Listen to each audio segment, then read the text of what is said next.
Hello, hello, hello. Hello, hello. Welcome to our neck of the woods. Beautiful afternoon today.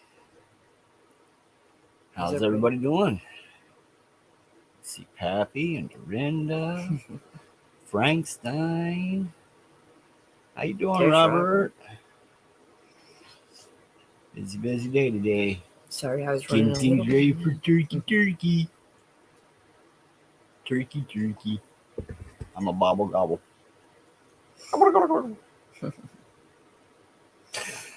Oh, So, what do you guys want to talk about today? I'll be in and out, back and forth, getting ready to start painting.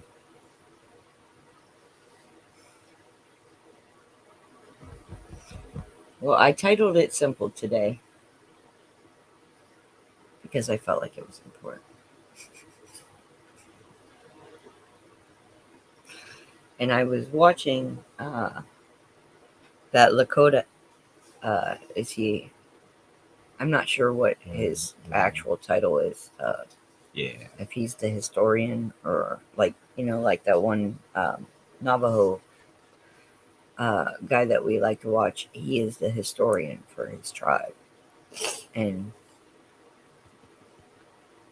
you shot your turkey yesterday at Walmart.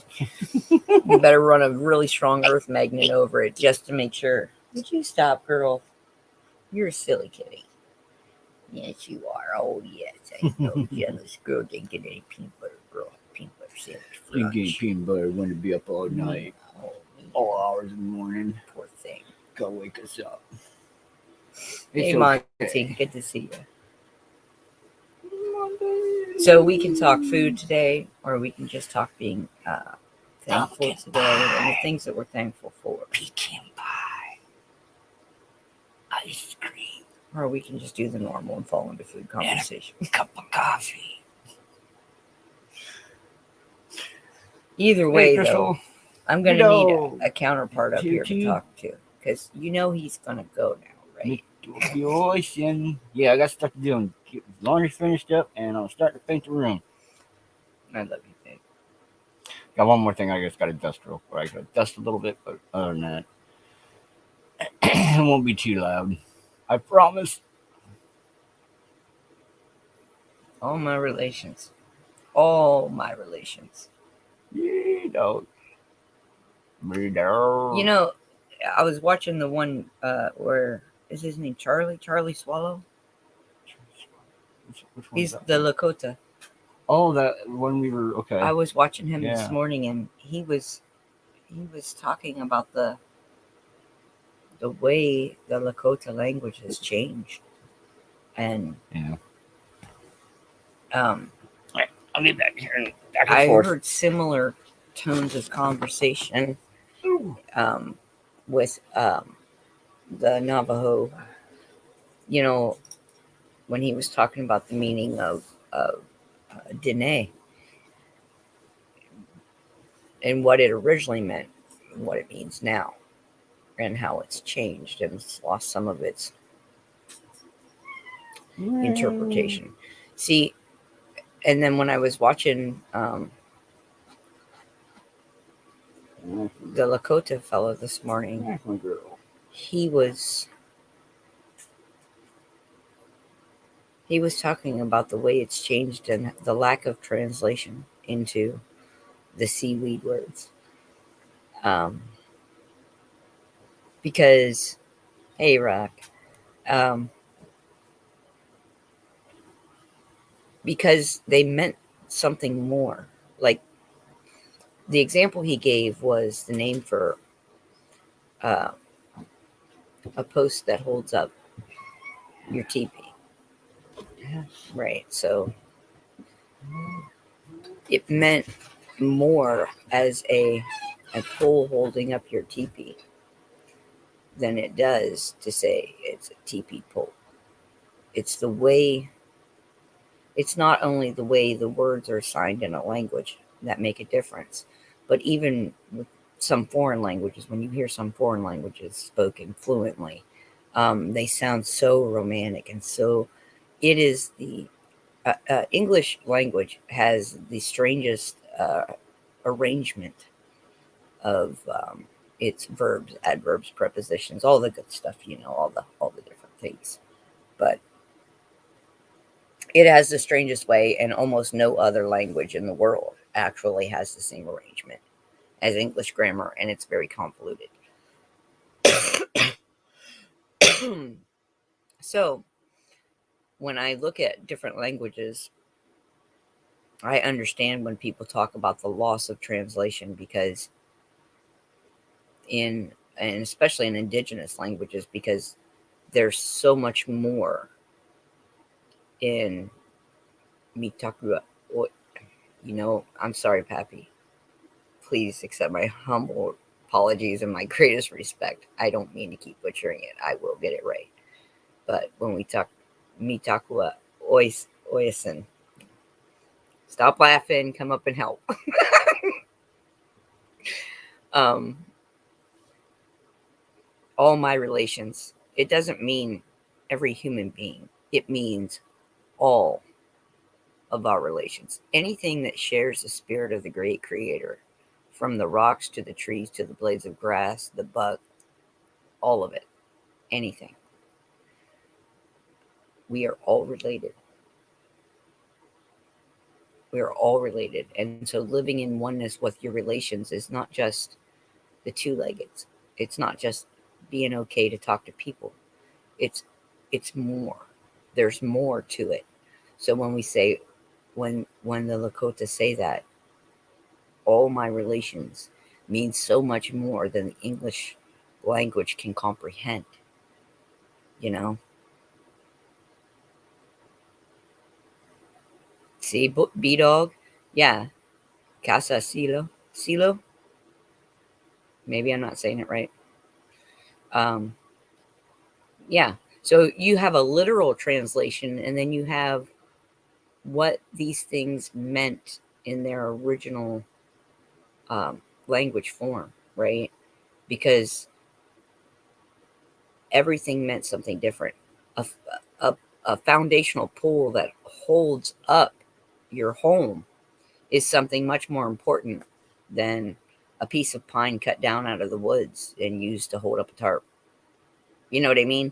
So, and it's how the English language has a very, very bad way of negating the importance of things, or minimizing the importance of things, right? Um, and I wonder, if that was not intentional. Um, the English language has a way of taking the reverence from things. So, um, I'm gonna pop this up here again. Um, but I thought that was very interesting, and you guys know I do have a slight penchant for the history of language and the origins of things. I really do. Holy, the word holy. Let's talk about that. Holy. Everybody almost. When you think of that word, religion pops into your head. Some type of religion pops into your head, right? Hey, Crystal. Hello, how are you today? I'm pretty good. So when that word pops into your head, you give it a little bit of reverence because you're used to hearing it in a religious context, right? Holy, holy. And what I would put to you is that even though it's given much reverence, it is not given the reverence that it's due, because holy doesn't mean high up above you somewhere out there. Holy means to be whole. Whole. Holy, right? Get it?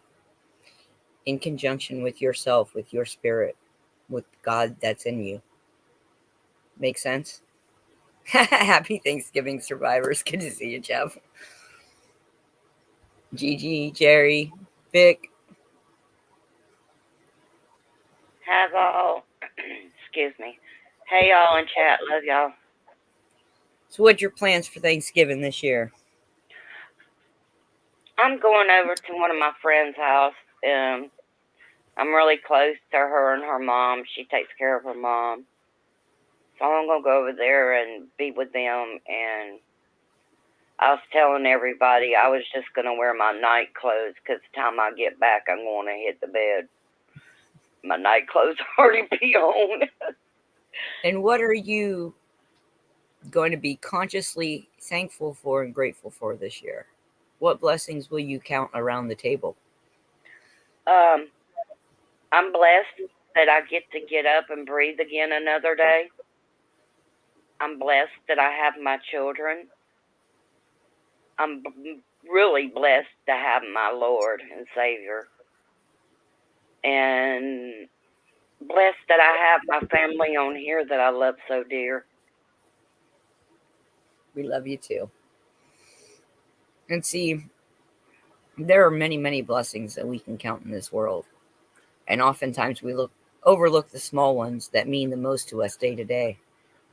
And I think it's important that in the time that we're in and in the way that we are trying to transform our lives, right? All of us, that maybe this year we spend even a bit more time being grateful for those little things like feet touching the floor, the breath in our lungs, the animals that make our environments livable. Because every ecosystem, as we have found out over time and time again, is a very delicate balance. Oh, yeah, Rock, we agree here. You can love people and not particularly like them, but still you can love them. They don't necessarily go hand in hand. It's nice when they do, but You can love they don't somebody from a necessarily. distance. You can. Because loving somebody doesn't mean that you have to be in their face all the time. Maybe that's not the best way for you to love them. There are many people that just like to keep me at arm's distance, and I'm okay with that because I'm not everybody's flavor of the month. Me either. And that's I okay. talk the You know, truth, and they just don't want to hear it. So why are you asking me a question if you don't want the truth? If you don't want the truth, that's one thing you don't ask me because I'm going to tell you the truth. well, and there's something about the truth, and I'm going to remind everybody because it does seem like an appropriate time in our calendar year to go ahead and give out this reminder that when you're in these other settings and you're in these other places and you may be around energies that are trying to throw you off balance, first off, keep your egg up, keep your shell up, protect yourself somewhat, but don't let that block your love from filtering through and being felt by all the people present. And second, I'm going to say, when somebody asks you for the truth, I would like you to consider Buddha's words about the truth, right? That when you speak from a place of love. You speak, you ask yourself before it passes your lips, because you remember you cannot take back a moment once it's lost or a word once it's been spoken. Okay? That's true. So when we're in these settings and somebody's asking you something and they want to know, but they need to know in a way that they understand, I'm asking you to see through their eyes in a way that they will understand so that your message actually will come through clearer, right? Because if you're not trying to articulate your message in a way where they can hear it, then essentially you're blowing hot air. So you have to be able to sometimes switch your vantage point to express the same message. And I'm going to ask you to think about this over the holidays. Before you speak a word to anyone you meet, ask yourself, is it true? Is it kind? And is it necessary? Well, I don't come at anybody in a harmful, Oh, that's for everybody, honey. mean That's way. not just for you. That's for Yeah. everybody. That's for It's just something to keep in mind as we go, because a lot of us are homebodies. Am I wrong? How I many am homebodies out here, a big right? one. So we mentally and emotionally prepare ourselves to go out and be part of a larger group with different opinions, different information, different energy. We have to mentally prepare ourselves ahead of time to walk into a room full of people. Am I wrong? No, I Okay. have the So reason I when live we by myself. have a larger group with, hi, Pappy. Hey, Pappy. Hello, hello, hello. How are you today, Pappy? I'm doing pretty good for a strange Wednesday. Strange it is.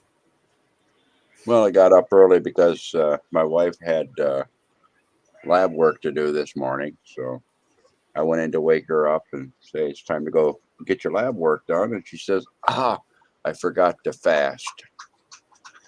It was fasting lab work. I was going to say, just have Kai give her some kisses. That counts.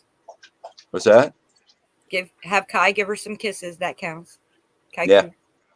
Well, it's what I did is I says, okay. So I got on the phone and I rescheduled it for Friday, same time, and then went back and laid down. Well, I hope it all turns out well, and I will certainly be sending some loving and healing energies her way. Oh, it turned out well. I didn't get up until quarter after 1. So I guess I'll get some, 12 I'll get some painting in. Oh no, I mentioned his sister and I didn't mention him. Hi, Bobo.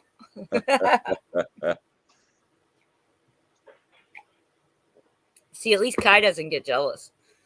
Bo gets jealous. Oh, yeah, she does. Yeah, Kai does. Yeah. But she doesn't bark too much. She just rams you and pushes you out of the way and stay.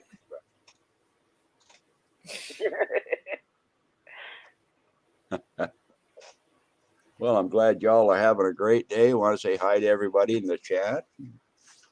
Y'all got a disposition as sunny as the weather up here today. Wonderful. At least it's not as cold as the weather. You're warmer. Yeah, yeah. Well, it's 60 something degrees in Florida. No, I got up this morning. It was 24, I guess. Oh, no. Tomorrow it's supposed to be 55, they said. So, hoo. Ooh, that'd be lovely. Yeah, That'd be a it'll be lovely nice. thing. I'll be inside cooking, but yeah. Well, you'll be able to step outside and take a wonderful break without having to grab your jackets. Oh, yeah, it'd be nice. Be nice. I'm So freezing you really and it's only 60 up here. Whoops. Turn this off. You say that again, Crystal? Because the dog overtalked you. I said it's only 60 something up here and I'm cold. I'm wrapped up in a blanket. Gotta get motivating. Well, all my housework is done. So Well, there you go.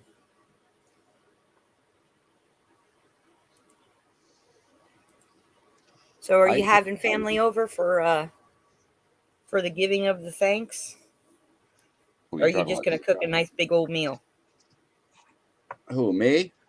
Yeah, you. No, I don't have any family in the same state. Nope. So it's just going to be the wife, myself, 2 dogs, 2 cats, and leftovers for a couple of days, and then a good bean soup by the weekend. Ooh, that sounds good. I love bean soup this time of year. Yeah, because I'm cooking ham this year for Thanksgiving. Nice. Some cornbread. Yep. Cornbread Some and onion fritters. hot biscuits out of the oven. Oh yeah. Gonna have I'm really blessed this time of year because my husband cooks very, very good, and my brother-in-law also. They're both like chefs, so I get really blessed. I don't have to cook anything, but I get to enjoy all the lovely food. Mm-mm-mm. The cleanup behind it is what I don't like. Yeah, Well, see, I try to be nice to her. I try to clean up as I go, but you know, we eat off paper plates most of the time. So, you know, that makes it easy. why make dirty dishes if you don't need to? I got some paper plates, and I keep on forgetting them. I got them up there. I end up getting a plate, and then I go to the microwave and warm my stuff up. And I look up, and the plates are right there. I'm like, what's wrong with me?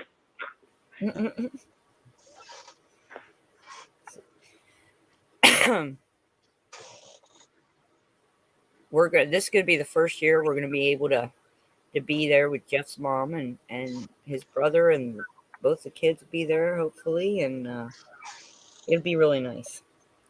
We're pretty excited. We normally go to my dad's for Thanksgiving, so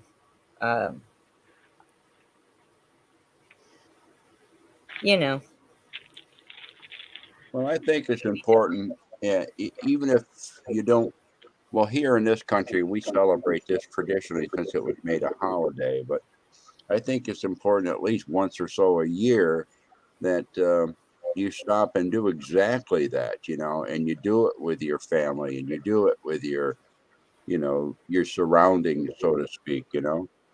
And Yeah. even those people that are, you know, they don't have family or stuff like that, you know, you can get out there and do a Thanksgiving in the backyard, and that places you sit, any places you go and sit quietly and you enjoy yourself and stuff, and do a sharing right there, a Thanksgiving right there. You'll be surprised at all the things that come and join you in your mind, you know, when you do something like that, and your spirit too. That's Yes. what the Takwi Aoya Sun is all about.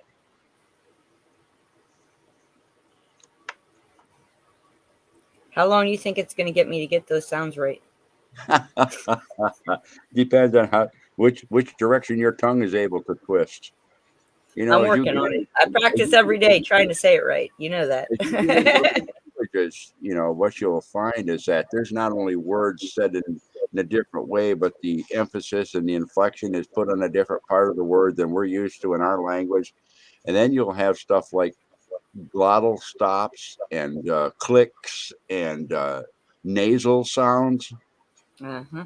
you know, like I tell you the Hunkapa ceremony. It's actually pronounced Hong Kappa. Hong. Got that nasal sound in it. Yeah.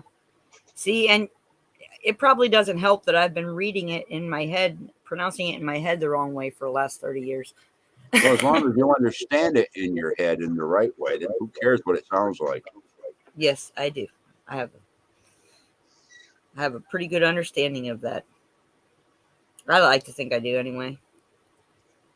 Yeah, that's a pretty nice video right there. He says a lot in that little short video. Yeah.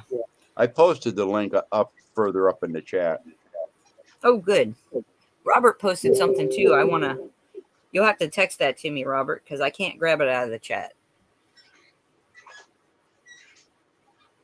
You know, for all the things you can do in your own dashboard, there's a lot of stuff you can't do.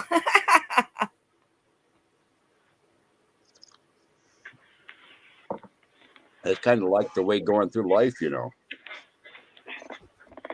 You're given your Yeah. own dashboard and stuff, but once in a while you have to reach outside of that and get some help, don't you?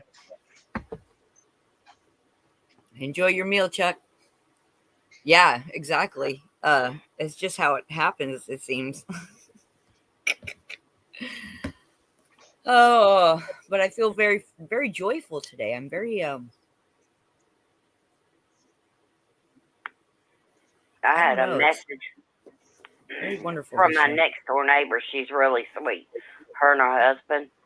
And she had put on Facebook about she wanted to help 30 families.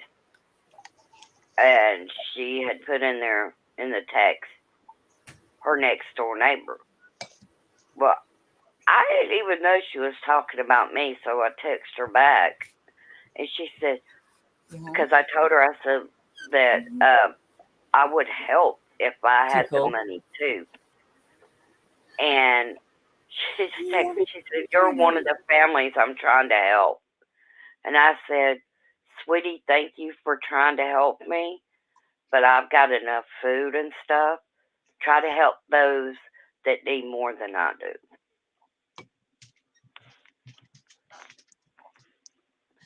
But I just thought it was sweet that she did that. And it's a shame that we have to come into the time of year where we're reflecting before we are helping each other in these ways. But I am always grateful and thankful for the people who are thinking of others at this time of year, and goodness knows, I mean, Pappy and Robert have come up and they've talked about how, as a farmer, you don't take days off. Cows don't understand federal holidays. No. Um,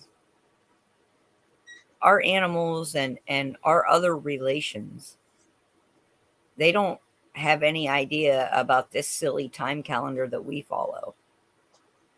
And so it's always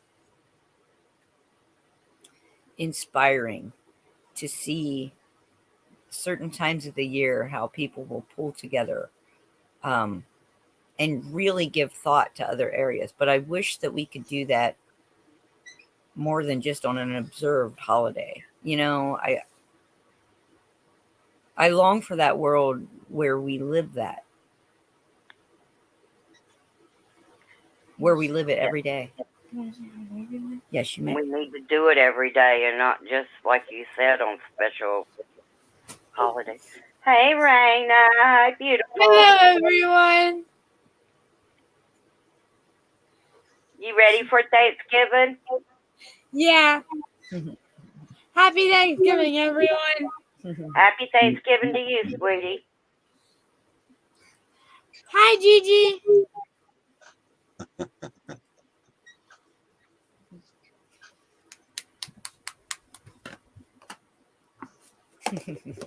Heather, you have such a beautiful, smart child. Well, she's not a child, but She is. She literally just turned 10 in September. She is still okay. a child, but she is growing fast into a young adult, and she is working out that process of the in between. And I don't ever try to tell her how to work that out, but I always let her know I'm here for her if she needs me. Yeah. So, and sometimes I'm here for her when she doesn't need me and doesn't want me around, but I'm mom, so I have to intrude sometimes. Yep.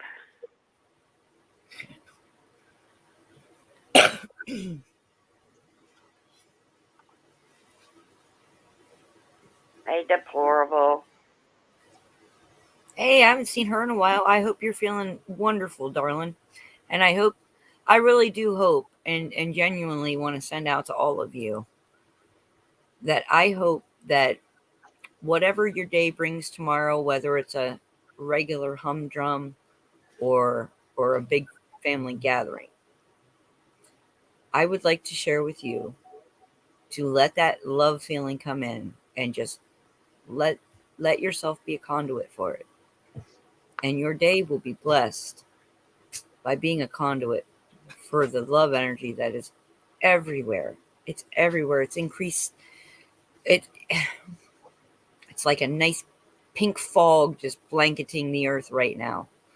And we can use that. We can spread that love.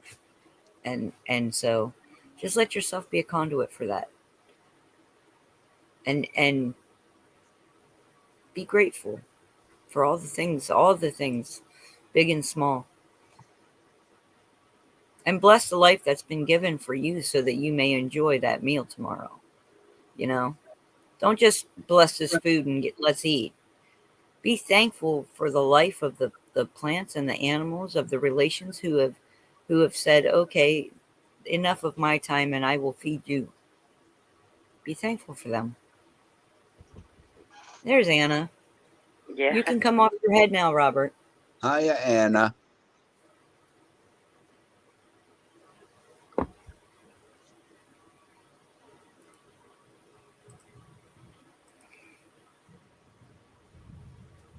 Oh, so I know everybody celebrates it in a different way or for a different reason. And I don't know, what stories get told in your family about the history of this holiday. But in our family, we discuss the time of reflection and the time of rest for the earth. And this being a final harvest feast before winter truly sets in. And this is how we celebrate it at our house. And then, of course, the days start getting longer at the winter solstice in December, and we celebrate the rebirth of the sun, sun. And that is part of the old agricultural calendars that a lot of the ancient peoples and the indigenous peoples lived by. And so um, that's what we celebrate at our house. I don't tell her the lie that history books tell us. Um, Glenda.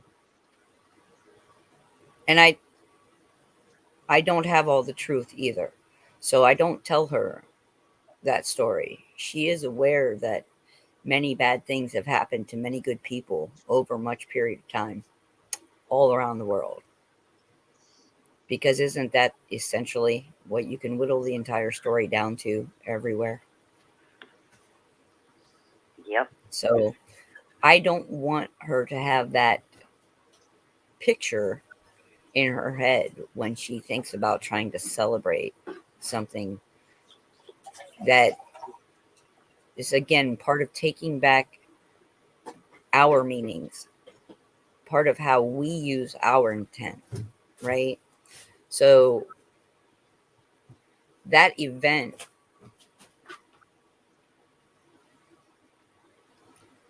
we need to be, if we're truly going to take back our intent and our meanings, then, for us, we try to make this about all of our relations, about everything that has come, that is going, and that will return, because that is the time of year that we are in.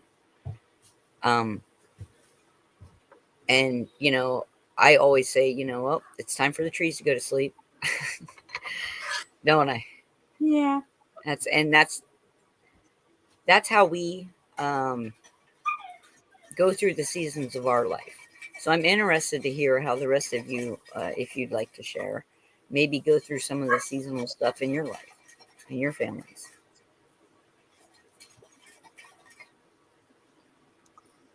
Hi, Love Bug. How you doing? I'm going to give you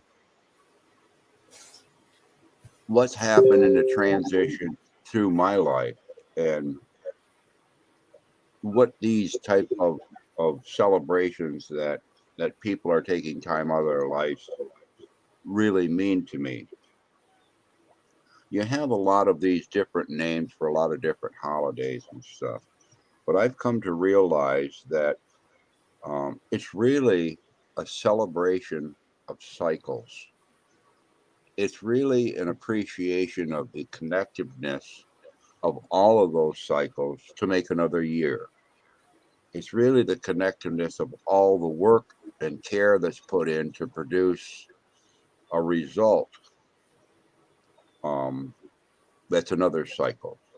So if we look at the big cycle of things, the fact that we came into life and that we're going to go out of life back to where we came from, that's one cycle.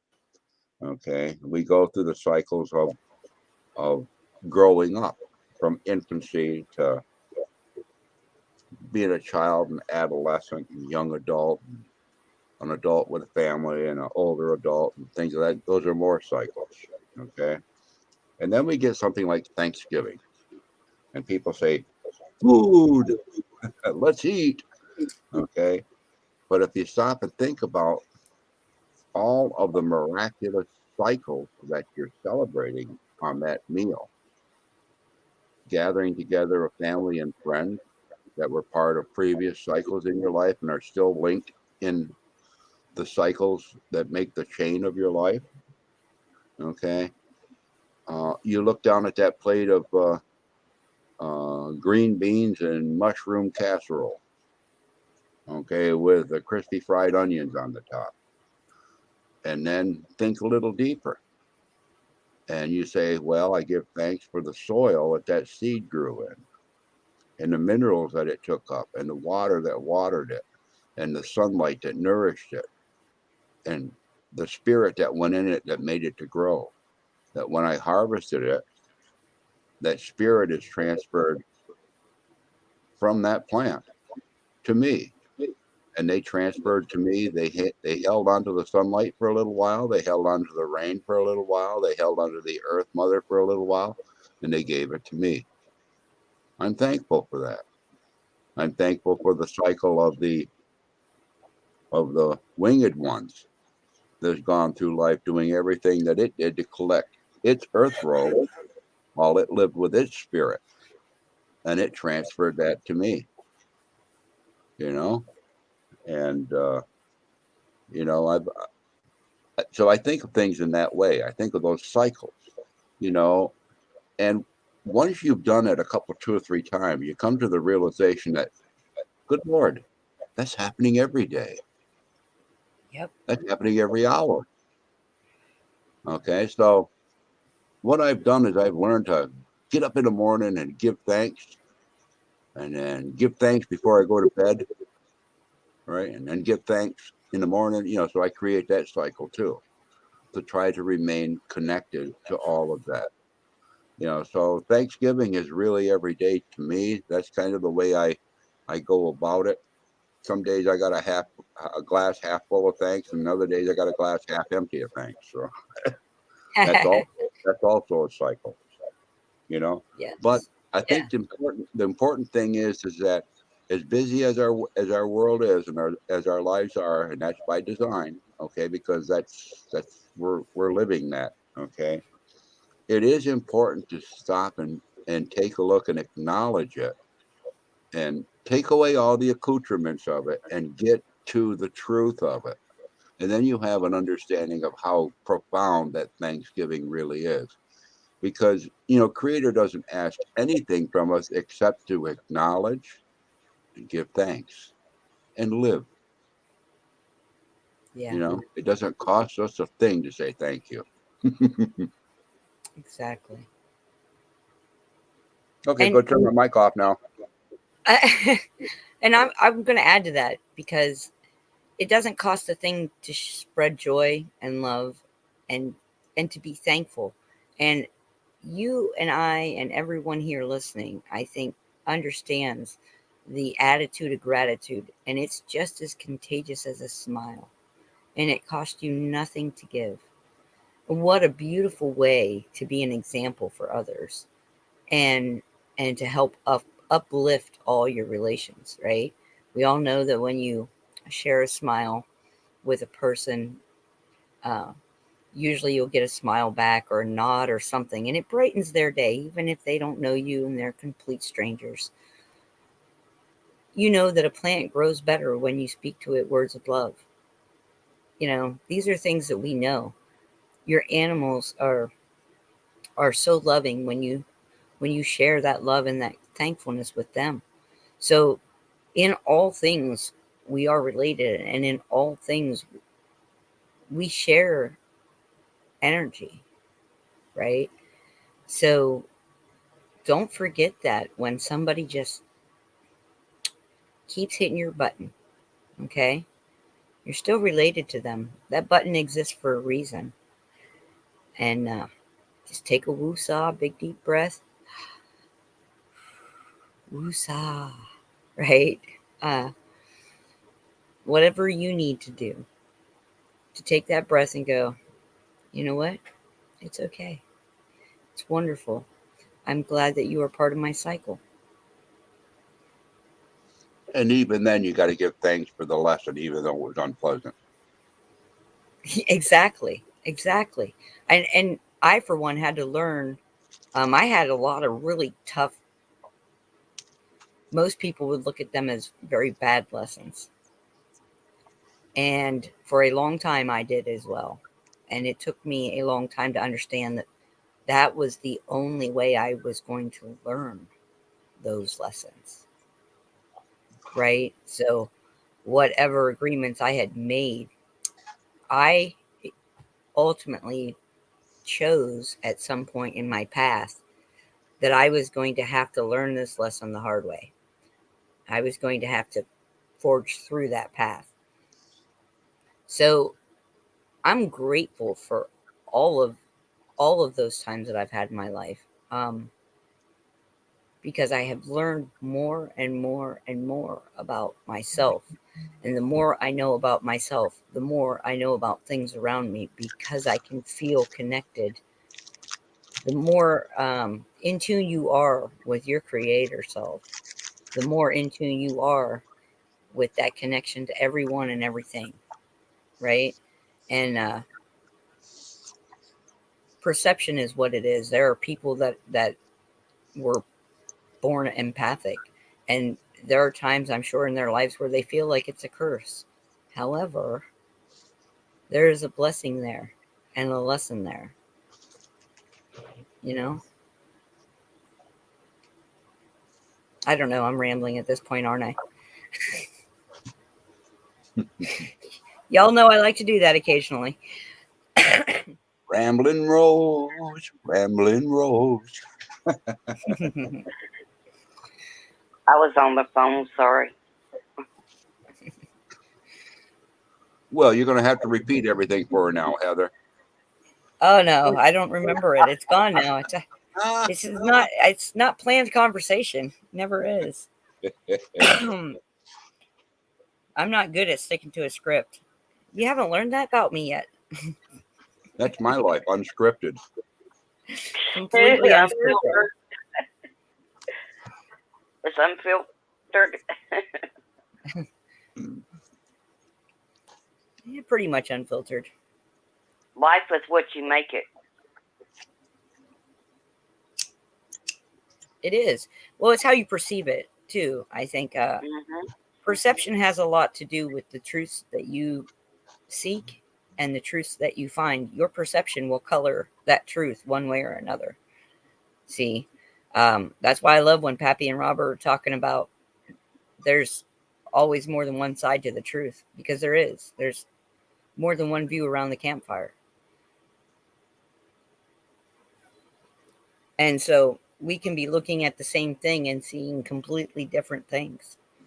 And we will both be speaking our truth. Robert will tell you that the world looks completely different when he's standing on his head. He does like to do that a lot. Kind of looks upside down, don't it?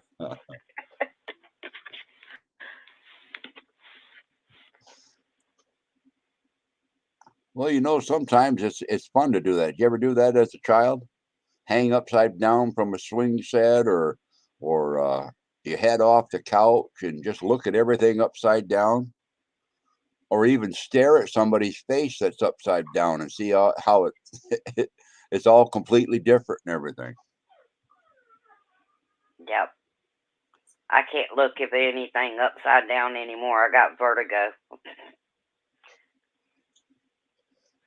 I got to be careful with gravity too. If I bend over that far, I'm sure I'll pour out all my knowledge. I won't be able to tie my shoes. I think you'd be okay, Pappy. Well, you know what happens? It pours out of one end and it just flows in the other end, and I don't want to be upside down when that happens. Oh my God. Are you scared you'll pull a potato head? Well, I'm afraid that if I stand upside down like that and lose all my knowledge and stuff, I'm going to be filled right up with baloney. You can call it by a different name coming in the other end.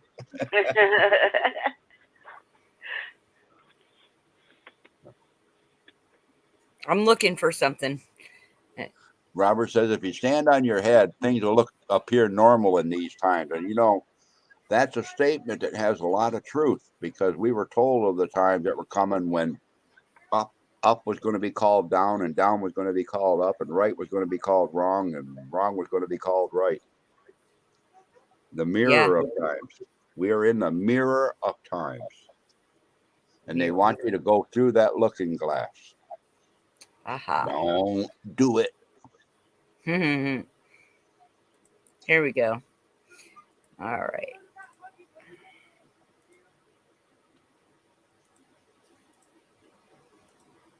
There you go. Never solve a problem from its original perspective. Oh, that's cool. That's right. And, you know, that can mean a lot of things. You know, some of us could never see it. It's right in front of us. You know, but you get another set of eyes that walks in and say, why are you doing it that way? Why don't you just do this? Oh, duh. How many of those moments have I had? Yep, I have a lot of them. Yep, somebody else will see it immediately, or they've experienced it from a different thing and found the shortcut that you didn't know existed. Shortcuts. Shortcuts always turn into long cuts for me. I learned a long time ago to stop trying to take shortcuts. I learned that lesson several times. Well, shortcuts can sometimes, if you take shortcuts without knowing the result from the shortcut, okay, that's when you run into the thing of slow death by 1,000 cuts. Right? Hey, Love Pug. Hey, just real quick to say happy Thanksgiving to everybody. Well, same to And you. to you as Same well. to you. I don't know how long I can keep my grandbaby quiet. She's not feeling good today. Well, you don't have to keep. Children should be children. Sometimes they're quiet and sometimes they aren't. Just like my dog. Yeah, and that's okay. That is okay. And if she needs grandma, well then by gosh, give her grandma. Oh yeah, she wants Grammy today. Huh. Adeline. Addie. Miss Adeline. Oh, binky back and mouth. Yeah, I think she's getting her maybe a molar in. Oh. Or one of the back teeth. You know how they get sick and just want it cling to you. That's what she's doing.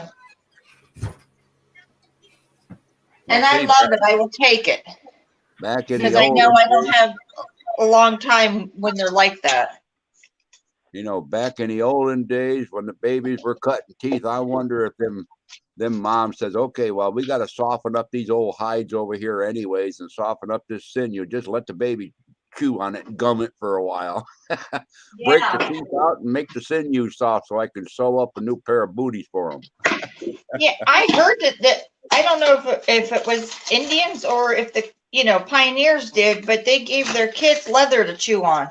Yep. That's probably why. It was probably rawhide. I wouldn't say it was probably tanned leather, but it's probably rawhide. I heard they used to take alcohol and rub it on their gum. Oh yeah. Whiskey. Yeah, whiskey. Yeah, that's what my grandmother used to give us, whiskey. Knock us out. Paregoric. That was one of the things that was still around when I was born. Paregoric, liquid opium. Oh. No wonder babies slept so well. Well, for Thanksgiving, my dog got 2 homemade biscuits from the bakery this morning. So he's not left out. That's awesome. Ours get whatever we eat left over. hours, you know, and then they get to go in and clean up the cat food dishes, and then they get whatever we spill on the floor and whatever they're picking up to eat out in the lawn. Oh yeah, same here. By the way, I wanted to say, Raina Jeff had a braided leather keychain, and she teased on that a lot. I'd take a cold rag and put it in the freezer and let mine chew on it.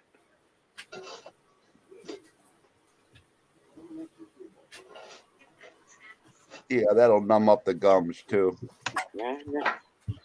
Oh yeah, I heard about doing that. I have binkies that are kept in the freezer, Well, they're kind of talking about other stuff right now. and I keep rotating them.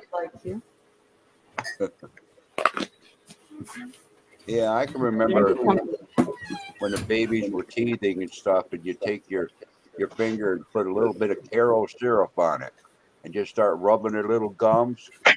Oh, Yep. they'd lay there and start cooing. Ooh, that's good. Yeah, she ain't real fussy like most kids are. She's good like my daughter was. Well, if they aren't fussy, that means they'll try things in life. That's good. Oh yeah. Yeah, I got her a Pedialyte. So. that she's made. Say hi. Say hello. Say Hey, I hi. see where deplorable chicken hen is looking for a sugar daddy. Now, is she looking, Who isn't? looking for the candy bar sugar daddy that takes forever to eat, or is she looking for another type of sugar daddy?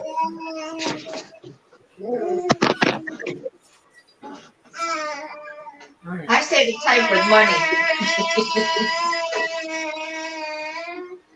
Hi, Addie. Adeline? Adeline. Adeline? Yeah. I have an Adeline, her granddaughter. Say hi, Addie. Say hi. I like Raina that has- name. It's unusual. Hi. Hi. Go ahead. Say hi. Oh, that's awesome. You got your mama's talent, don't you? This one is Ink Bendy, and the other one is just regular Bendy. And then that's my cat from the Minecraft world, and that's my friend's dog. Aww.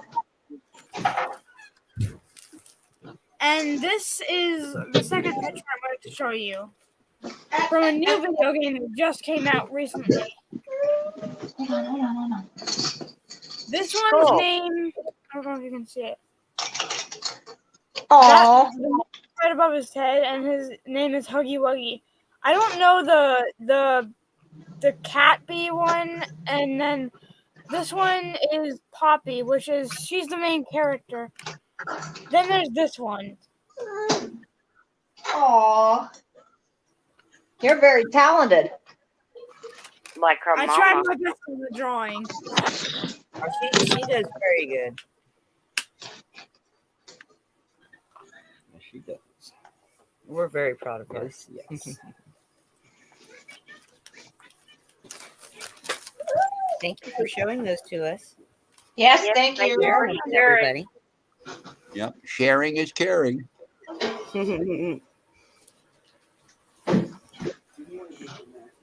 Oh, all right. I'm. I'll be off mic for a minute. Okay.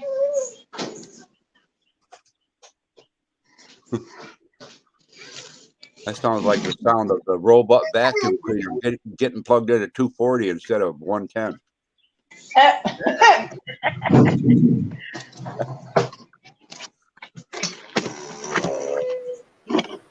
Finishing up some sanding spots.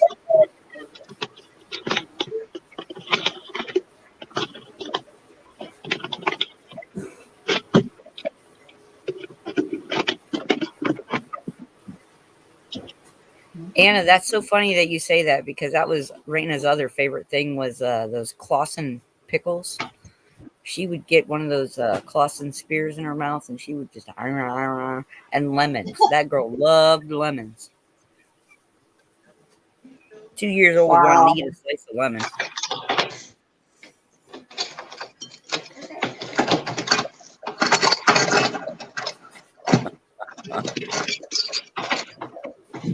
But what are you doing? Wrestling with that baby over there? She's getting ready to eat. Oh, I thought you was playing Twister or something. No, That's she's right. A lot of people are having their Thanksgiving today. Well, y'all don't have to take away from your Thanksgiving for us, for sure. Oh no, my daughter's at work. We're having ours tomorrow. Okay. Well, and later in the evening, we may just put up a show in case anybody would like to gather that's already had their meal and just wants to stop in and say Happy Thanksgiving or whatever to everyone. Because we're all family here too, you know? Right. And I appreciate each and every one of you. We might end up with a food coma.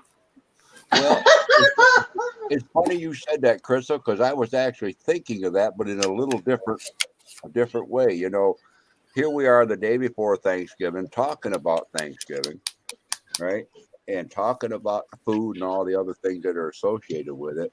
And I'm sitting here and I'm looking through all the different names in the chats and everything, and I'm saying, you know, this is just like all these people here are just like a Thanksgiving spread. You've got people in here that are just as sweet as the sweetest dessert, and you've got other people in there that bring the meat to the meal, and the other people that bring all the other vegetables and the spiciness and all of that sort of stuff. And you know, we talk until we get into a coma, and then we say goodbye. Well, Yeah, I'm the green bean casserole. I know it it. would all taste good. Oh yeah. I love green bean casserole. Yeah, Right? everybody brings a dish to pass here on these chats. I like sweet potato souffle. My Hey, guys. cheesy potatoes.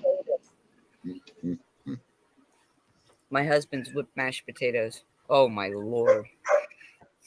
I think that's what we're having Had tomorrow. to- Usually on Christmas we have cheesy potatoes. Hey, I'm going to make my mashed potatoes this year too. I'm Yeah. having brisket. I'm having ham. Not brisket. We're gonna have us Brisket. a regal turkey bird. When Yeah, I we're was having. So somebody wants to come in. Yeah, we're having turkey and brisket. You better be bringing that pumpkin pie before I get in here. Cornbread. We'll bring the pickles and Oh. the Wisconsin cheese. Right on, Anna. when I was younger, we had prime rib for Christmas every year. Yeah, my grandpa. Ham. Ham's my favorite, or actually brisket's my favorite. Man, I've I eaten like some of the Yeah. best meals and some of the worst. I remember Thanksgivings and Christmases where mac and cheese was the main event and the only event. Oh, wow. So yeah, but the love was there. The thankfulness was there, you know. I'll And tell so you it was what. still special. You can take macaroni and cheese and make one of the most memorable meals that you can. Boy, I love macaroni and cheese. There's just so many ways to make it. Oh yeah. I like to make mine with creamy chicken soup. See, I've never done it that way. Me either. My Yeah, How dad many had ways can we make mac and cheese? Let's go around the table here and find out. Creamy chicken soup, Asiago cheese, cheddar cheese, Colby Jack cheese, with a little bit of milk mixed in with it. You just bake it. After you cook the noodle, cook the noodles to just undercooked. Then you bake it with all the cheese in the oven. Oh my God, is it good? Okay, so I just wiped my chin from drooling. Okay. Who's next? Well, my dad made the best baked mac and cheese, so that's the recipe I'll share with you. Um, he would cook his noodles till just before al dente, and then he would use extra sharp Swiss, and he would layer his butter, real butter, not margarine, his butter, his Swiss, and his milk in the bowl, and then he would bake it, and it turned out phenomenal every time. Yum.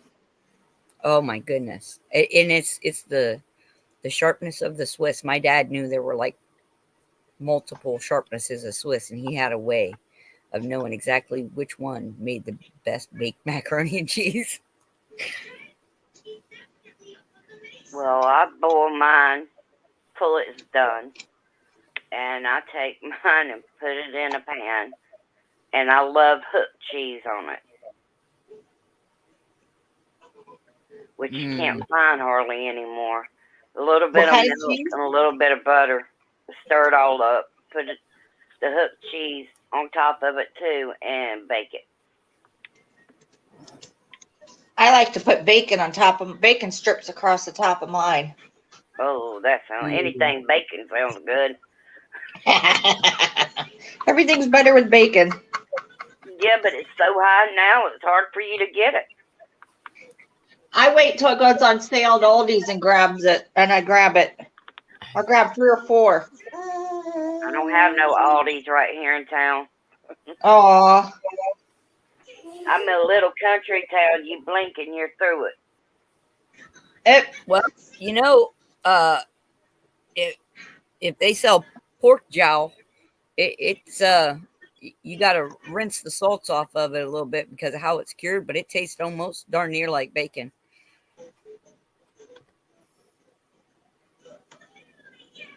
Well, it seems that the baked mac and cheese is the way to go because that's my most favorite way of doing it.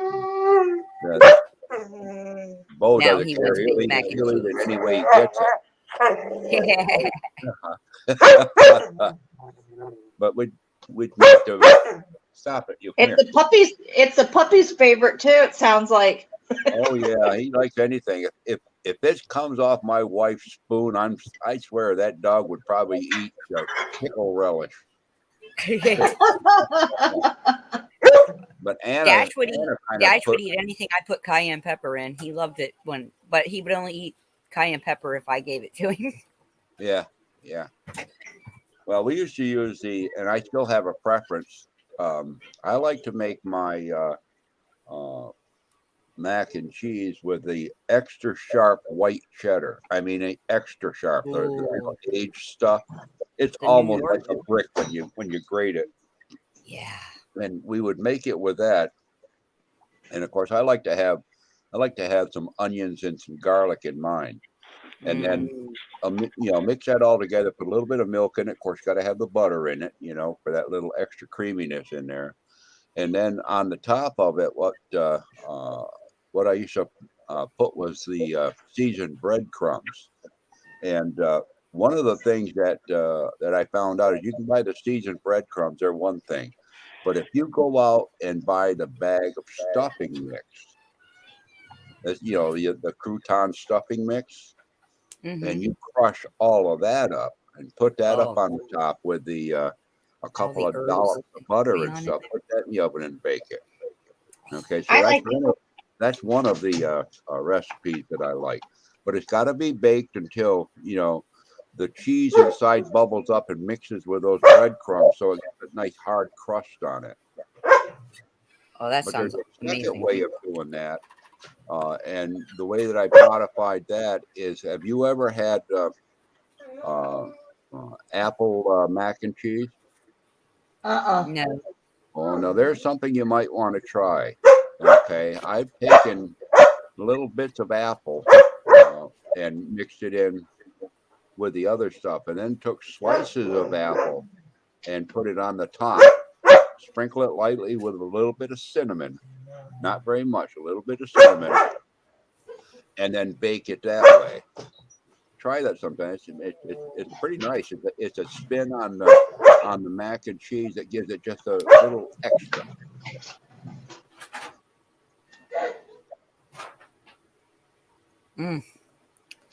Yep, food. Bo wants his sister to come in now, so I got to go let her in. Okay, Sometimes so our ground up cornflakes uh-huh. and put over top, then lay the bacon on top of that, or crumble the bacon I'll bet with that's the cornflakes. Oh yeah, it Nice. makes like a nice crust. Yeah. Y'all know we're gonna get hungry, then we're gonna go raid the refrigerator, then we ain't gonna have nothing for Thanksgiving. I just ate a grilled cheese sandwich. I got a jar of peanut butter here right beside me, so that's a spoon of peanut butter is a good protein. And Addie's eating her actually- apple, banana, and peach with yogurt. I usually fast before Thanksgiving, and it's not always intentional. It just kind of happens. It's like my body preparing for a big meal, because I only eat once a day usually anyway. So How do you get through that?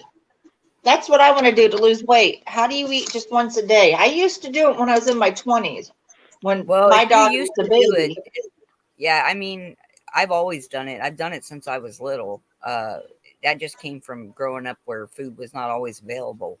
So Well, you had at least one meal a day. Eating once a day is just a perspective, love pug. Some people are like Heather. She sits down and has one meal a day. Other people get up in the morning and they snack all day long. So that's one meal all day long. They're Wow. grazers. Well, and I mean, it's for me, it's just normal. You know, I mean, I've never been, even when I was a kid, I could never really eat breakfast. I had to be up for quite some time before my body could handle food. Even when I was a kid, my mom would make me eat breakfast and I would almost immediately get sick afterwards. And it wasn't because I didn't like the food. It was because my body just didn't want food that early in its day. And I've been like that my whole life. So That's how my daughter is. I'm glad. There are people that, you know, your body, your energy level and your use of calories may require that your body eat in certain times, you know, like twice a day, 3 times a day. Some people have 4 small meals instead of 2 small and 1 big, or, you know, like that. So Yeah, I eat a saucer. I eat a saucer 3 times a day full of food. I mean, not heaping over it, but a saucer size, and 3 meals a day. And sometimes I will have a snack in the evening, but I try not to. Like I'll have some popcorn if I'm watching a football game or a movie. Well, my I'll tell you- problem is I wait till it's midnight to want to eat. That's the wrong time. See, when I get like that, I drink a detox tea, then I don't want to eat no more. I'm going to tell you why that is, Crystal, waiting till midnight.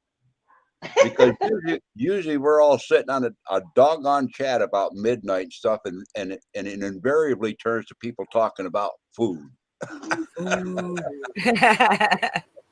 I was over here giggling and laughing at a couple of comments in the darn it, Robert, that's what I'm making too. Anyways, I watched a couple of comments in the chat while you guys were chit-chatting there and everything, and Gigi was talking about you had mentioned bacon, and she says, oh, she's eating bacon on toast, and her hubby called, and the Toyota's over an hour behind. He's not happy, but she is, because she gets to eat all the bacon before he gets home. Rodney made a comment that says, making the deviled eggs and peach cobbler today, and she has to install a lock on the refrigerator to make sure that it's there tomorrow. That'd be my place. Oh, yeah. Hey, Z Oh, Man, that's you have a funny. happy Thanksgiving. Happy Thanksgiving. Happy Thanksgiving. Sorry, I didn't mean to interrupt or overtalk. It was Robert really Z. lovely to Man, see him good drop see ya. in.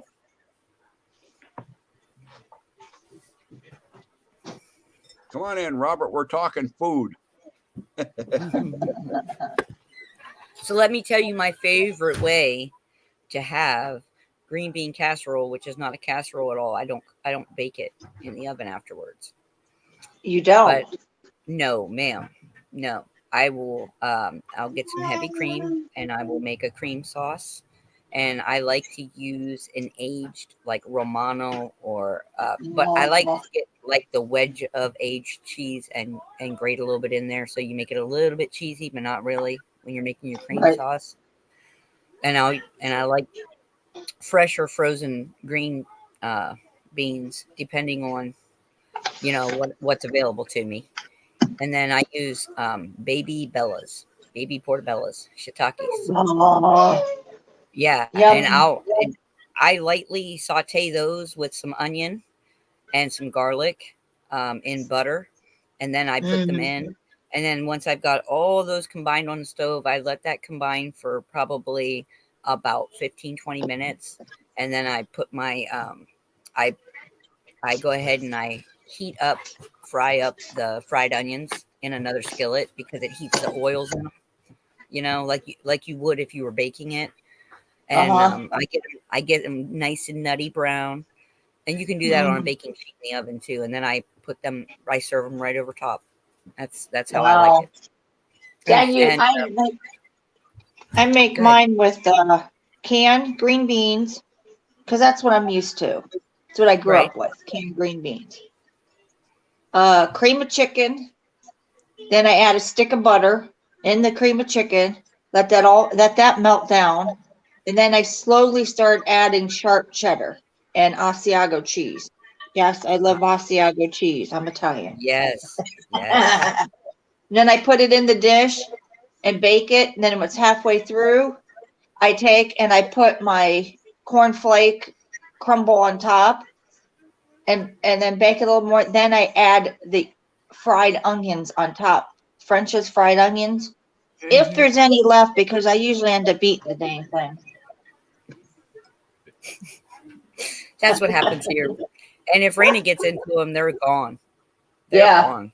That's like They're one of her favorite snacks. She loves those things. Yeah, they're like eating onion rings. Oh yeah, that's what. And onion rings. She loves onion rings. And you guys, we go out. Well, we don't, but a lot of people, they'll go out to these restaurants and they'll spend like $7-8 on an order of onion rings, which blows my stinking mind because that one onion probably cost them less than 30 cents. And the breading is probably leftover pancake mix from the morning's breakfast schedule. You know what I mean? And it's just like, gosh, guys, this is so easy to do. I never thought of doing that. It's so easy. And I Dunk mean, it in I just pancake made mix. it the other night. I had an onion that was starting to go bad in the fridge, and I was like, "Oh, we'll have onion rings," because it's so simple. It's so easy to do. Do you put the seasoning down in the pancake batter to dunk the onion in? Yes. Yep. That's I'm what gonna I have do. to try that because I have an air Anytime I do fryer. Yeah, anything I do, anytime I do anything breaded, whether it's a wet breading or a dry breading, all of my seasonings, because here's the mistake a lot of cooks make is that they cook their meats without the seasoning flavoring the meat. They flavor the dish. All right. So, but a flavored meat will add just so many more layers to your dish. So flavor your meat while you're cooking it, and you use less in the end result. And the flavor it's like it's more wholesome. You know what I mean? When you're using your herbs and stuff, and it does. And as far as I know, the meat always got flavored in the past. You flavored the meat as you cooked it. You didn't flavor the dish afterwards. That was, a garnish. That sounds good. I looked up for Outback, their bloomin' onion. Yeah. They use paprika. Oh, girl, get you some smoked paprika. It adds that bacon flavor in there. That smoke flavor. Smoked paprika will change your life. You can't get that up here. Every time I go to the store to look for that, because somebody told me to try it on some chicken when I do my chicken wings. And well, you buy one of them farmers markets up there, don't you? Don't you have one nearby where you're at? One of Only, those only in the summer. farm fresh market or something like that. Oh, Fresh Time? I think so. They should have it there. I have to Um, look there. Any of those kind of places. I mean, we buy Yeah, I bulk have to from go there. garbage stores, so. But if you Yeah, I have have bulk to go stores, there they next should have week. it too. Yeah, I have to go there next week because I'm going to get hibiscus tea because I heard it helps with weight loss. Oh, hibiscus tea is wonderful. Listen, with all things, use moderation until your body knows, right? Right. Don't dive in head first on that Oh, before no. you know what it's going to do with you. Everybody is different. While we have so many similarities and commonalities in how our vessels work, there Right. are a lot of differences, and each one of us is different. So we there's not always a one fits all type of thing. I like to make it homemade because I have hibiscus plants and my hibiscus tree is in my living room and it's still blooming. Oh, wonderful. Well, you can eat. I think hibiscus flowers are good eating raw as well, and they used to be candied back in the 16th and 17th century for cake decorators. They would candy the flowers of violets, of hibiscus, and a couple other ones. Oh, Becca. There are a lot of edible flowers. I have never tried them. I just love them. They're beautiful. I had to kill one of them, cut it up because it started when I brought it in. It started wilting like it was dying, and the leaves started falling off. And I cried when I took it outside and cut it up. I was bawling because those are my babies. Them and my daisies, which I just had 2 yellow ones bloom. So we have flowers in the house all year, all winter long. Oh, come on, give me that. Give me it.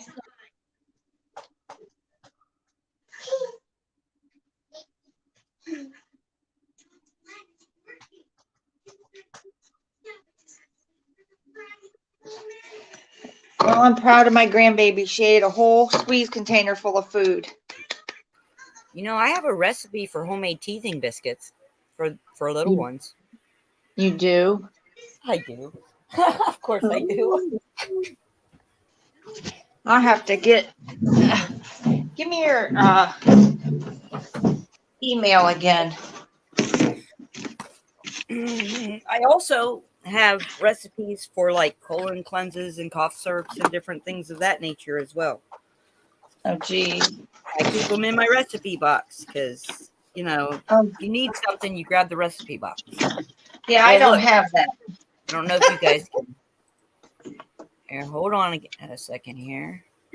All right. Let's see. Oh. Can you guys see this? I'm terrible at this. I can see it, but I can't copy it that quick.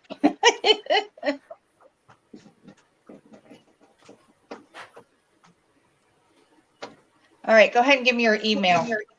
I can't see chat right now because I'm on my phone. That's okay. It is ONOT Woods @gmail.com. Got it. Boy, that young girl of yours, Heather, was so lucky. If I had kids now, Raina's age, they would have been teething on gravy bones. Well, we had the little that kid has always loved ice cubes too, and that's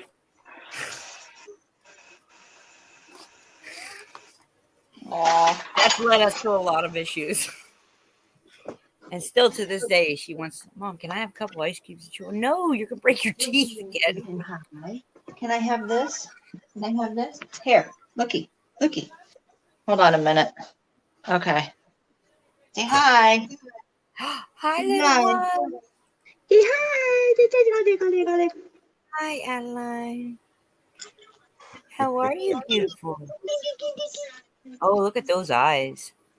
Uh-huh. She got her mommy's eyes. She's got a knowing about her. Look at her. Oh yeah, she's Sweet smart. little soul.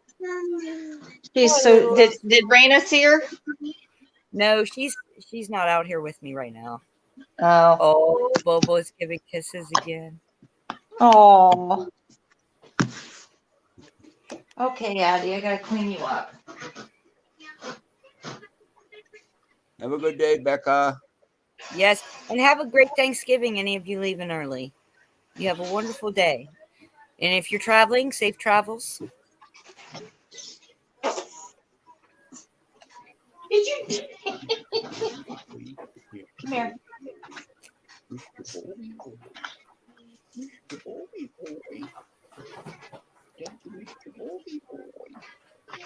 Well, I'm gonna jump off here and get going because she's done eating. So All right. Well, you have a great day, Grandma, and enjoy You that too. little one. Oh, I do. I know There's what a you're doing, love pug. With babies in one end and out the other. I know. oh yeah. Give her about 15 minutes. You guys have a happy Thanksgiving. You And too. you as well, hon. All All the right, best. bye. Bye.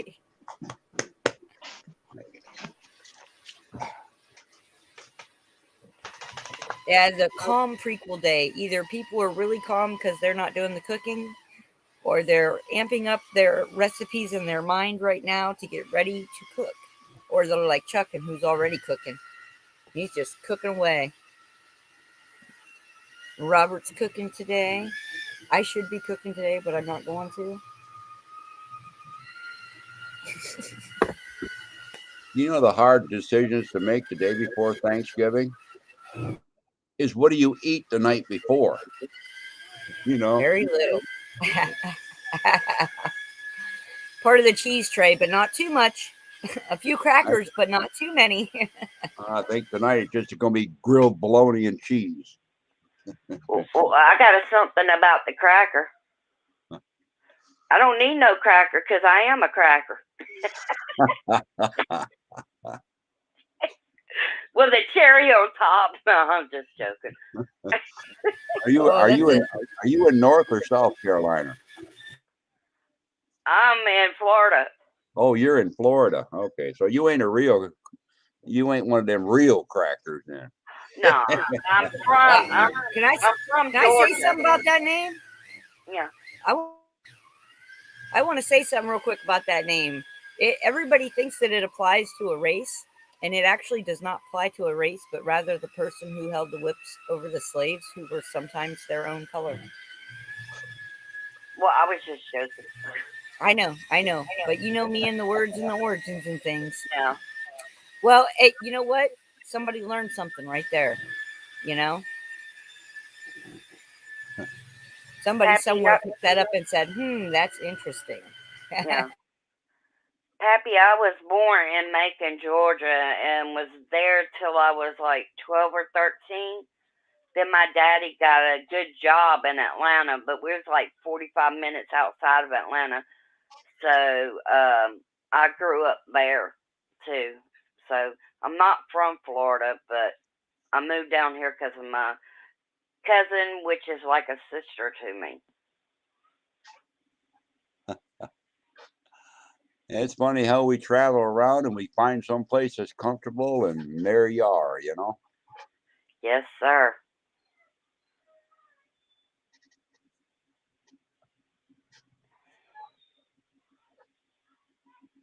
The calm I'm before sorry, the guys. storm. I've got machinery going. Yeah, I hear it sounds like an electric drill or something.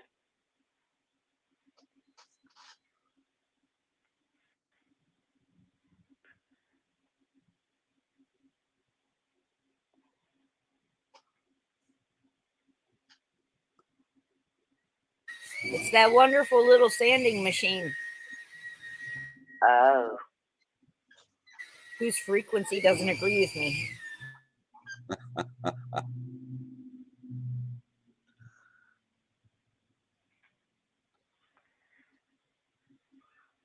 I think I'm going to have to turn on my heater. Yeah, it was a little cool up here this morning, but this time of year you learn to expect it. That's the reason I can't live up north, because my body can't handle it. I got an email from my brother up northern New York up there, and he got up this morning, it was 13 degrees up there. So Whoa. Ooh-wee. yeah, that's okay. He got a nice wood stove in that cabin out there. He lives off grid, him and his wife and dog. He loves it up there. I grew up where winters are real. I don't really miss the cold anymore because my old bones don't like it. But you know, it's nice to remember it. Well, people think I'm crazy when I tell them that I love living in a tent in the woods, and it had snow on the ground. But that taught me how to take care of myself now in case something happens. But I loved it because in the woods it's so peaceful and quiet, and you ain't got to worry about this yin yang, rush of the world. Yeah. Well, there's a different energy, energy frequency when you're out in nature like that, and you're away from, all the distracting frequencies that are in built up places. I mean, that's palpable. Most people feel it. A lot of people that are not used to it though feel uncomfortable. You take them out in the woods where it's deadly quiet and stuff like that. Where you could hear the crickets walking across the grass. And they can't get to sleep. It's too quiet.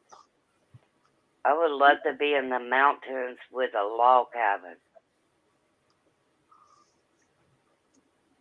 Well, the way you talk about being cold at 60 degrees down there in Florida, you're going to be piled with the blankets on you in the mountains then. I know. The coldest place I lived was in New York for about 3 years. And I couldn't stand that place. It wasn't country. The only countryside you could get to was, let me think of the name of it. Oh my God. I know the name, I can't think of it. But it had because around in New York part, you don't see trees and all that kind of stuff. And the people there's too many folks for me. Yeah. But if you want to see the world, that's a place to go to. Yep.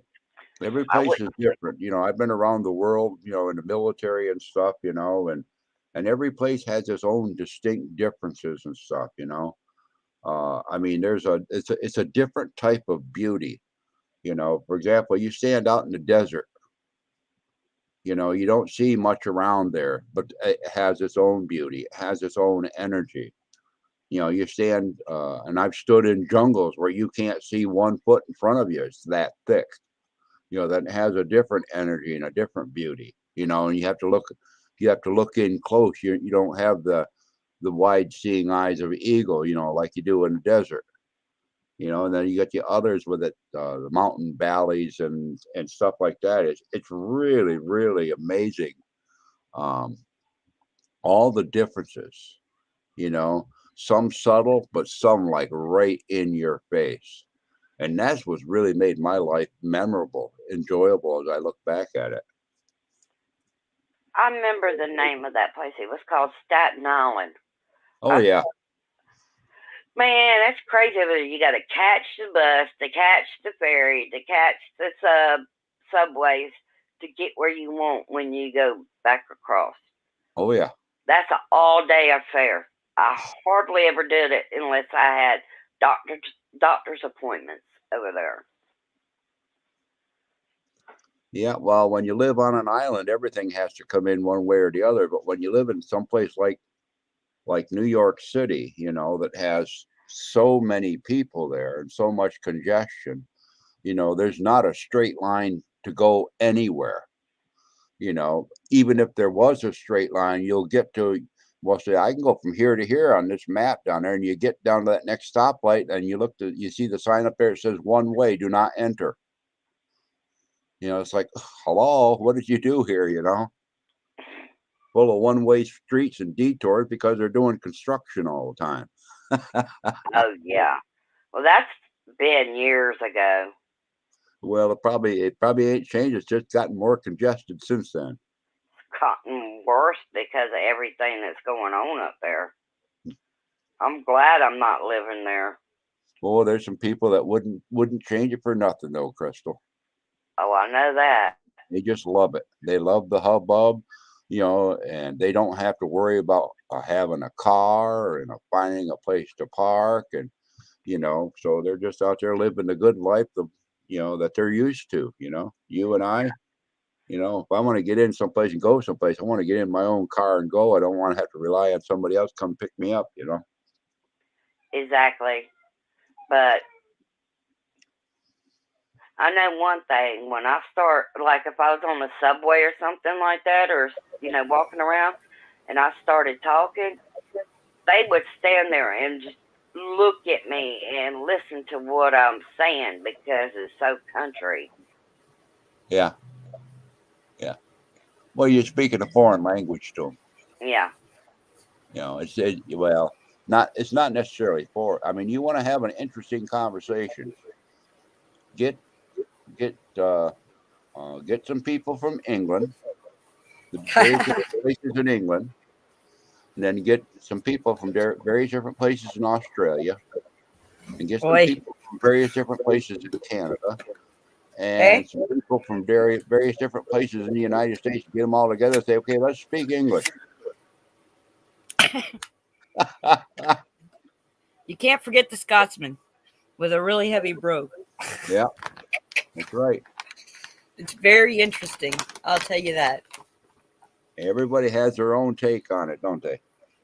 Oh boy, I learned that lesson firsthand, Pappy. I was let's speak Appalachian.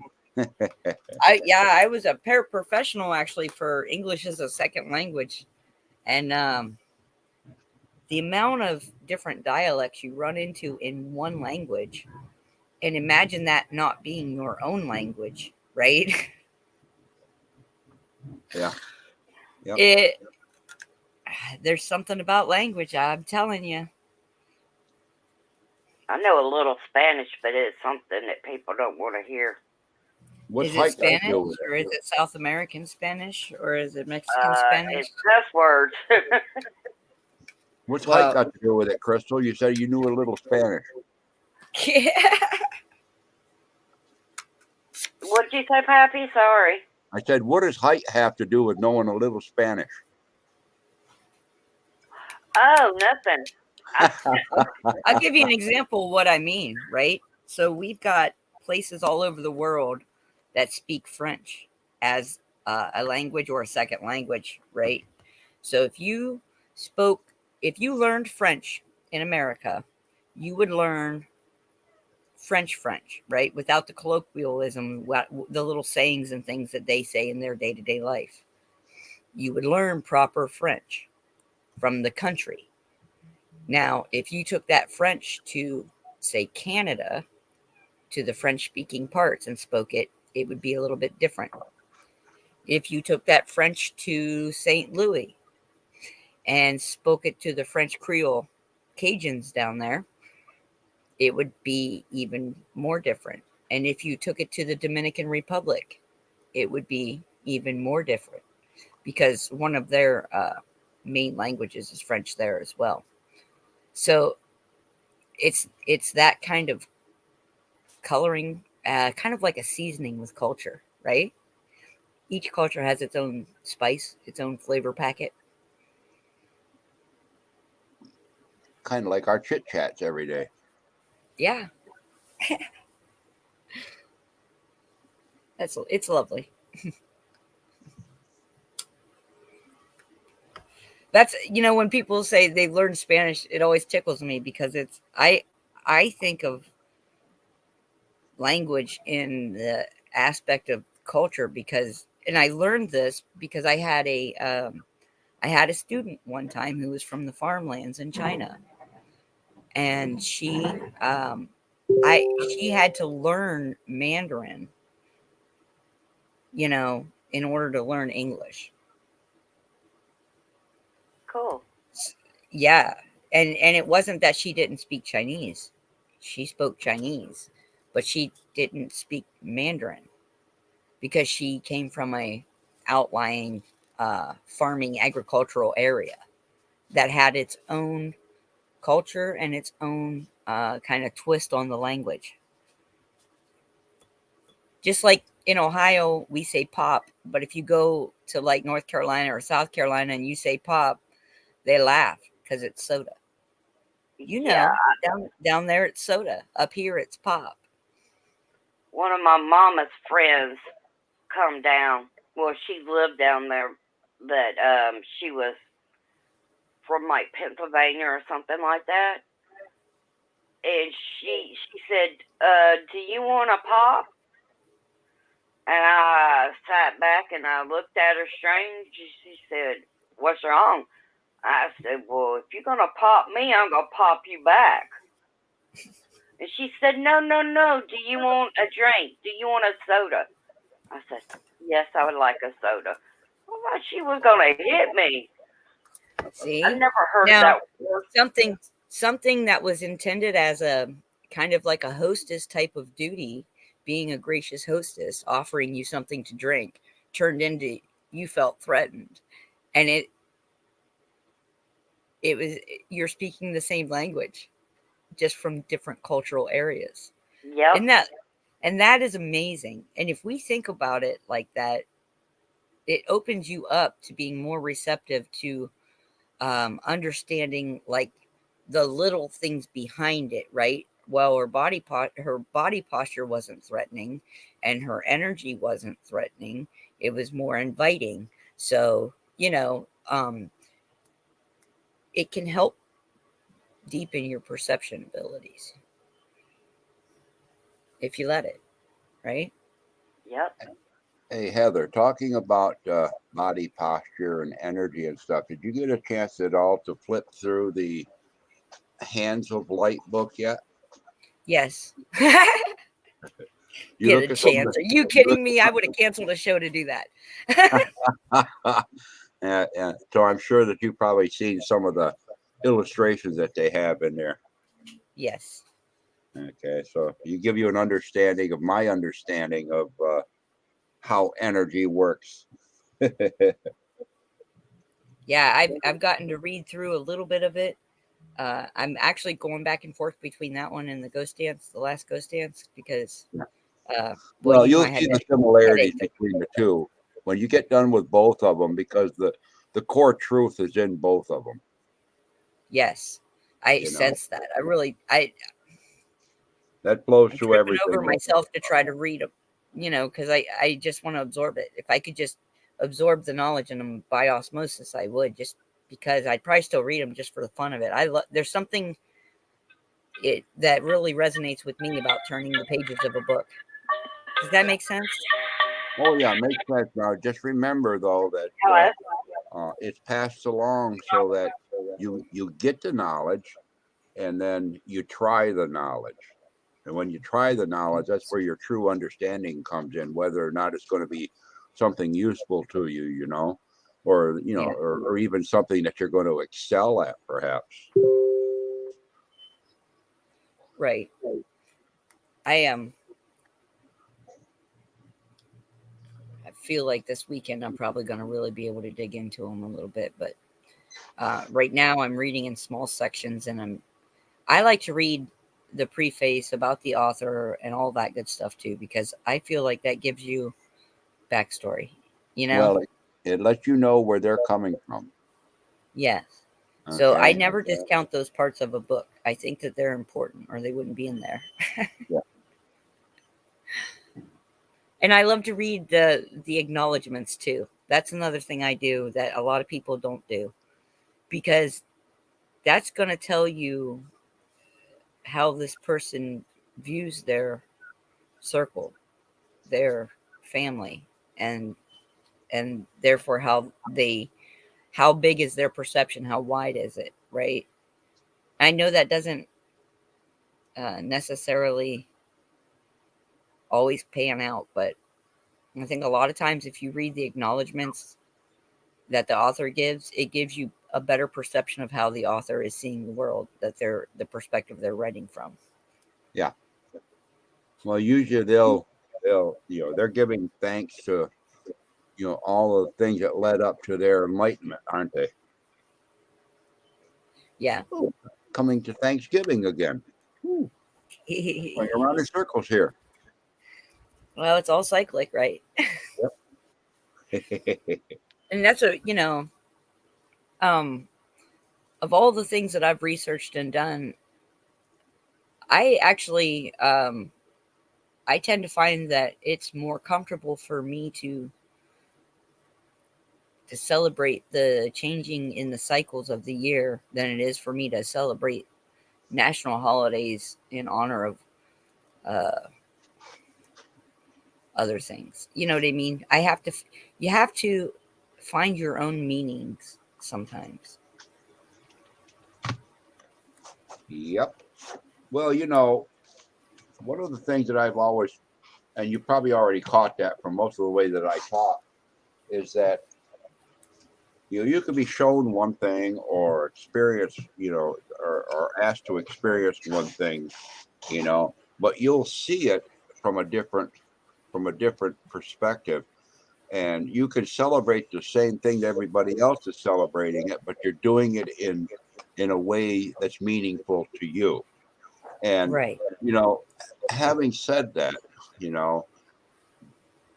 I found that because of that, I've been able to transcend the limitations that culture and people and man has put on. A good example would be I would perform weddings. Well, I would perform weddings for people from different cultures, different religions, and different ideology. Okay. Yeah. None of them meant anything because whenever the prayers and everything were being said, I was saying them inside in my own way, regardless of what I had to go through in order to do it their way. You know what I'm saying? So, for example, if I was a Jewish ceremony where I had to wear the yarmulke and stuff, I mean that to me is no problem whatsoever. Okay, or another ceremony where I've been asked to do this or whatever. The prayers inside were going to the same place at the same different pathway. Yes. Okay.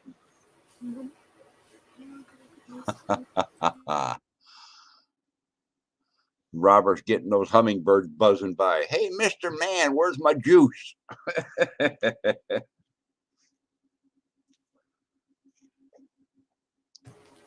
Yeah. B Dog said he had 2 birds fly the seeds out of his bird feeder.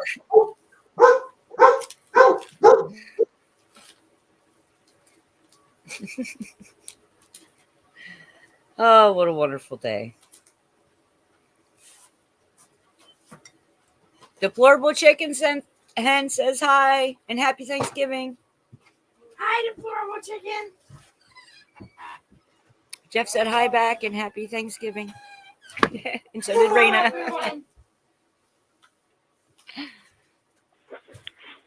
Sorry, had company pull up for a minute.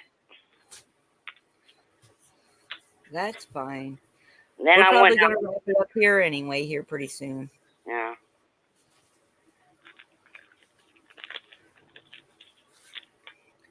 And then my neighbor across the street wanted their little kids way over away from them. I had to stand there and yell at them to tell them that the kid was way over away from them. Which scared me. I watched her and started walking that way because I didn't want her to run in the road and get hit. Yeah.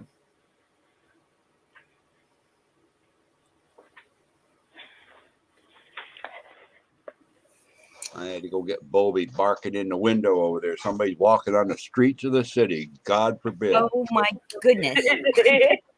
That was his part of the sidewalk. It's mine, all mine.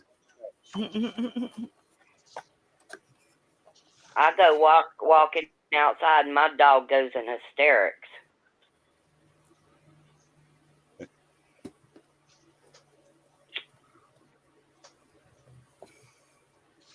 The orange and black. They're bad. We have a red-winged blackbird here, but we don't have an orange and blackbird. Orange and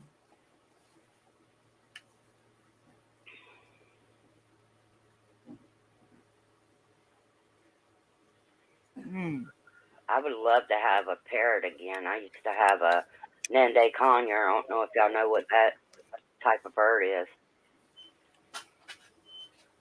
no. And never knew when I got them home. I put like at nighttime. I put a sheet or something over it.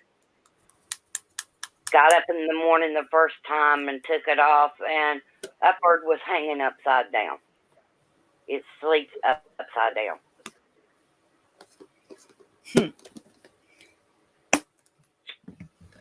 Kind of funny how that is sometimes. Well, I'm gonna go ahead and ask you, Crystal, for your final thoughts. Like I said, love, light, and happiness. And everybody in the chat, happy Thanksgiving, if I haven't told you so. And I love you, and I hope y'all have a wonderful day. And just be thankful that you were able to get out of bed and be able to breathe and have one more day. Well, that was wonderful. Thank you, Pappy. Do you have Well, I thought would to end the show with? I would offer this to everyone. Life is a medicine walk. Life is your medicine. And everything that you see around you that we've taken for granted, you know, that's really medicine to us. That's really part of us. And so there's a lot to be thankful for, including, as I mentioned before, even the things that are our least favorite memories because of the lessons that they taught. The way that I want you to think of is that you're your own medicine keeper. There's very much medicine out there for everybody. And when I say medicine, I'm not only talking of the physical, but of the mental and emotional and spiritual. Okay, that's something to rejoice in and be thankful for. And all of you remember, be thankful for the fact that you can be medicine to others. Okay, that's part of the circle. You know, we're not divided regardless of what you're told. We're not divided regardless of what you've been shown. We're not divided by what you are told to believe. That's the medicine of truth. Amen to that, Pappy. And the biggest medicine of all is that truth. We're part of it. Big medicine is taking that great big dollop of miracle. Thank you all for being little miracles in my life, because some of you have been bigger than you realize. Y'all have a great, great day, great evening, and even better tomorrow. It Amen, starts Pappy. right now. Back to you, Pappy. Love you. And I just have one final thought. And so, from my immediate family to all my family out there, all of you, I love you. We love you. We are all related. And I thank the Divine Creator for each and every one of you. You too, Heather, and Jeff, and Raina, and everybody in chat, and Pappy. And Jeff said, have a happy Thanksgiving, everyone.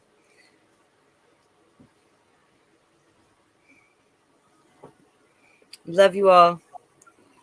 Have a wonderful day. Don't forget to be thankful and grateful for all the small blessings that we are given as well, as we couldn't have the big ones without the foundation of the small ones. Amen. Bye, y'all.